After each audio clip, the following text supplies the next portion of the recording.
Robert Evans looked at his watch and winced involuntarily.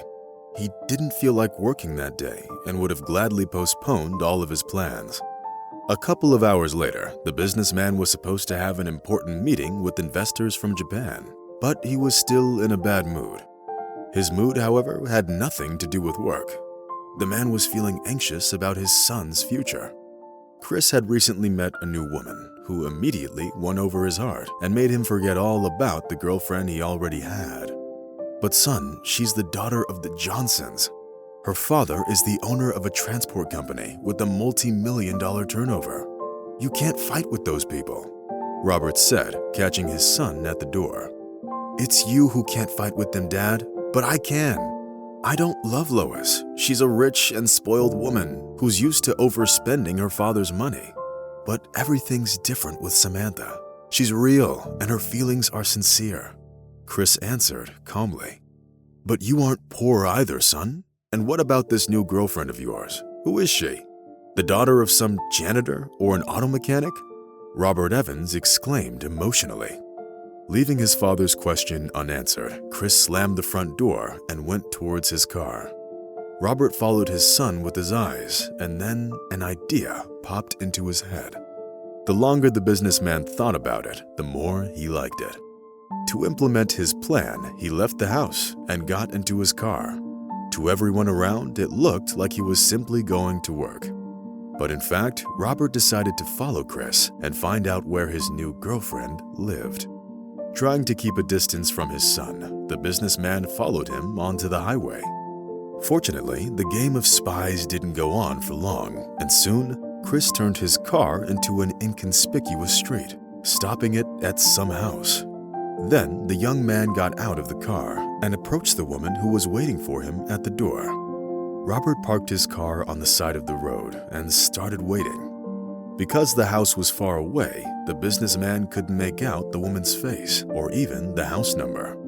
The lovers finally parted, and Chris got back into his car and started the engine. Having waited for his son to leave, Robert left his Ford at the curb and walked over to the woman's house. He remembered which house Chris's girlfriend lived in, and deep down, he was very happy about his little trick. The man came to the door and knocked on it. A minute later, he heard the shuffling of footsteps, and a pretty woman of about 35 appeared at the door. Robert was flabbergasted and didn't know what to say at first. But it wasn't just the woman's age that confused the businessman. The thing was that Robert actually knew Samantha Green. Moreover, he didn't just know her, he even used to have a relationship with her. Actually, there was a time when Robert was in love with Samantha, and now it turned out that she was dating his son. Robert, what are you doing here? How did you find me? The woman asked, having finally managed to pull herself together. The businessman felt very confused and found it hard to keep his emotions in check, so much so that he couldn't even come up with an adequate answer. But what Robert found even more surprising was the fact that there was a 10-year-old boy standing behind the woman. Is this your son? The businessman asked quietly. Samantha caught his eye and nodded in response. It was obvious that she wasn't happy about her ex-boyfriend's visit and wanted him to leave as soon as possible. Feeling that he was unwelcome in Samantha's house, Robert said goodbye and headed for his car. The encounter went nothing like Robert had hoped it would, and thus the man didn't even tell Samantha about the purpose of his visit. 12 years ago, Robert and Samantha had a relationship which was strictly platonic. Robert was already raising his 8-year-old son on his own at the time, because the boy's mother died during labor. Despite the rather significant age difference, Samantha was head over heels in love with Robert and dreamed of marrying him. But the businessman treated her feelings with a note of distrust, which ultimately led to their separation. Ironically, she later married Robert's best friend, Henry.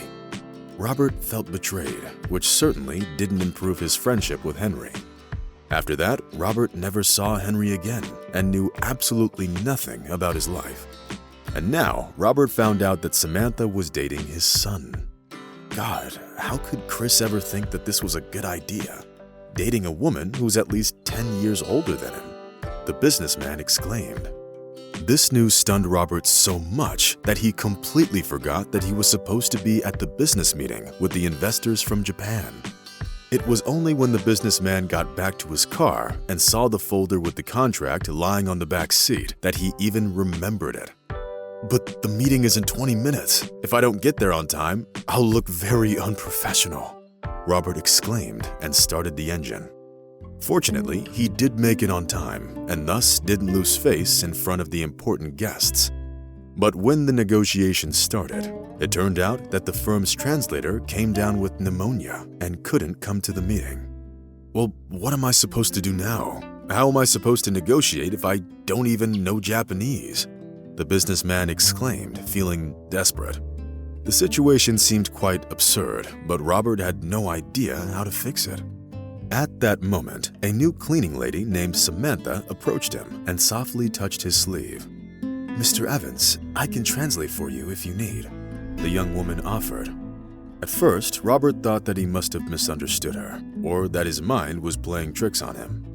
But then, looking at the cleaning lady, he realized that she wasn't joking. The businessman didn't have much time to think, or any other options for that matter, so he was glad to accept her offer. "Do you really know Japanese?" Robert asked.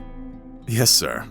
I've been working in your office for a month now, and I do know Japanese at a conversational level, so there shouldn't be any problems with the meeting," the woman assured him. Soon, Samantha was already translating the director's words in perfect Japanese, and with the same ease voiced their answer to her boss in English. How could I have not noticed that she was so talented? Why is she working as a cleaner? We definitely need to promote her to a full-time translator at the company, Robert thought, looking at the woman with gratitude. But the most interesting part was still ahead of him. When negotiations ended, his son Chris came into the office and went to the cleaning lady. Having come closer, he hugged her tightly and kissed her. All this happened in front of the astonished Robert, who couldn't understand what was going on. And only when he remembered the name of the cleaning lady, he realized what it was. "Samantha! Well, of course, this is my son's girlfriend," flashed through the businessman's mind. "Dad, meet my fiancée, Samantha. She's a part-time student at a local university and a cleaner at your office. She is studying to be a translator," Chris said. "We already know each other." "I'm very happy with your choice, son," Robert replied with a smile. As it turned out, Chris and Samantha had been dating for about 6 months and had already decided to get married. But what about Samantha Green? Why was I trying to meet my son's fiancée but ended up seeing a woman from my past? Robert voiced his thoughts aloud. To the businessman's great amazement, this mystery was immediately solved by the cleaning lady, who told him that she lived next door to Samantha Green. "She's my friend, and her son is really nice," Samantha added. It was only then that Robert realized that he simply went over to the wrong house. This meant that Samantha Green wasn't in a relationship with Robert's son and was an exemplary mother to her child. Leaving the young couple alone, the businessman decided to go back and see Samantha one more time. But when Robert came by her house, it was Samantha's son who opened the door for him. "Hello, sir. I'm sorry, but my mother isn't home right now. She went to the hospital to see a doctor," the boy said. Robert was a bit put off by the boy's frankness and hesitated for a moment. "But you can wait for my mother inside if you'd like. My name is Kevin, but my friends call me Kev," the boy said and gestured for Robert to come inside. The man hesitated for a second, but then gladly accepted Kevin's invitation. The little boy poured him homemade lemonade and told him a little about himself. "My dad died in an accident when I was 3 years old. I don't remember much about him and only know him from pictures. My classmates always make fun of me for it. They say that my mom is a beggar," the boy said with a sad smile. Robert felt very uncomfortable, so much so that he started sweating profusely. "Is Henry really dead? I didn't even know that. And we were so close once. I should have known," the businessman thought. Kevin went on to talk about how his mom had been sick for almost a year and needed surgery. "So, what's the problem? Why didn't your mom get the surgery yet?" Robert asked in a trembling voice. "It's very expensive, sir. Mom says that we don't have that kind of money. Of course, I save up whatever I can, saving money on school lunches. Mom doesn't know about it. It would make her sad," the boy answered seriously, like an adult. His words made Robert feel sad too. All this time, the businessman thought that Samantha was happily married to Henry, but it turned out that she was seriously ill and was raising her little son all alone. "Why didn't she ask me for help? I do have money after all," Robert thought wistfully. Without waiting for Samantha's return, the man said goodbye to Kevin and drove over to the hospital. Robert used his connections to learn about Samantha's diagnosis, what kind of surgery she needed, and how much it would cost. Now that the businessman knew everything, it was impossible to stop him. Of course, Samantha tried to reject his help at first and refused to get the surgery.